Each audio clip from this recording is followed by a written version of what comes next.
Welcome back to Big Mouth and fancy seeing you here. So, was Jodie Whittaker cast to fail? It's looking incredibly like that way, doesn't it? It really looks like that's what they did. But why would they do that? Why would they want Jodie Whittaker to fail? Has she got a dubious enemy out there who wanted to see her make a fool of herself? Of course not. The BBC have been under pressure to cast a female for Doctor Who for a very long time. And maybe they thought if we mess this up enough, the situation won't come up again. Maybe. It just looks like, because if you think about it, right, if you're an experienced writer who's been trained to create TV, to work on TV, and you come up with something like Doctor Who Season 11, you've got to think about this and say, well, why would they do this? This is toothless TV. There's nothing to it. There's nothing there. There's no development there, as I keep on saying. There's nothing there to say, wow, what a doctor this is. This doctor does. What does this doctor actually do? Jack. She spent the whole of the last episode putting down men by saying, well, if I was a bloke again, I could just get on with it instead of having to defend myself. And that wasn't the only thing she said. It went on and on and on and on and on. Now, at the end of the day, if that's the kind of way you want to do this, guys, you've got a war on your hand. Because us lot, El Patron, Balstreak, and lots of other people who are on here fighting for the soul of Doctor Who. And it does seem that way, doesn't it, that she was cast to fail. So if she wasn't cast, and you know what? It looked this way from the very, very beginning. The trailers, everything they were doing, the pictures of her smiling. It's so cringe and terrible. And you look at it from her point of view and you think to yourself, well, she's not only been cast as the Doctor, but the first female Doctor, and they've pampered her up, put her on a stage at Comic-Con and other conventions, and she's not just got to answer questions about how she's going to play the Doctor, she's got to talk about herself as the first female Doctor. And one thing you've got to understand about actors, they do as they're told. They get on the set, they go out on location, they learn their script, and they do what their director tells them to do. And Jodie would have had a long chat with Chris Chibnall with what he would have wanted from her Doctor, which obviously isn't a bloody lot. Let's be honest about it.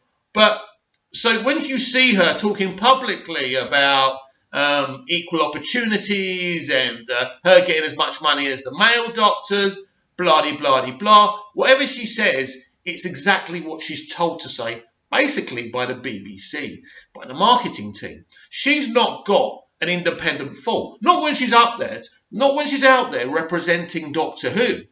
And it does kind of seem that way, doesn't it? That she's just been put there as a test case that's going to fail. And it is going to fail. And it is failing. And the fandom is so split. It's unbelievable. I like what El Patron says on his channel, actually. Maybe someone had a bet with him to see how long he could survive in the role while messing it up. And it's funny, but it's not funny because Doctor Who is now in a precarious situation.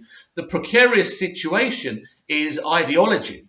Ideology rather than entertainment. And this is what's happening now in this industry. And it's very sad to see because as Doctor Who fans are split, so are people in the industry. And I'm part of this. I'm in the industry. I know. And the dialogue that's going on in the world now, in this industry is, are we right to put ideologies and political agendas ahead of entertainment? Is representation more important than entertaining an audience? Ideology, entertainment, and politics. What's more important? Of course, it's entertainment. But these are the debates taking place within the industry. There's some people who still believe that this is wrong, to go this way, to go with ideologies instead of entertainment. And until the people saying that they want to push entertainment up the ladder again, like it used to be, this is what we're going to get. Doctor Who is a great example of what's going on right now in the industry. And it's right there to see that professional people who've been trained to make good television, who know how to hold a camera, who know how to write an episode of drama, are getting it wrong. They're getting it wrong because we are just a bunch of ants that have got to follow the ant powder, right? Until we swallow it and die. And this is what's happening now. You watch Doctor Who season 11 and you're kind of, will this be Doctor Who anytime soon then? No. Nothing's going to change. Nothing's going to change on the New Year's Day special. Nothing's going to change in season 12 until they go and we start again, or there's a cancellation. I don't know what's going to happen first, but if you're asking me, do I think that she was set up to fail? Yes, I do. I think there's an element at the BBC and there's an element of people working on Doctor Who as a show who don't want this to succeed. Whether that's right or wrong, I don't know. You've got the element of you've got half of the BBC right, who are very, very far left. You've got another element of the BBC in the news department who are trying to kind of make the conservatives look good, right, and kind of have a narrative in that way. But then you've got the other side of the BBC who are doing ideology TV. So where does it stand? Well, I think we need to disperse some illusions about how Jodie Whittaker was cast as the Doctor.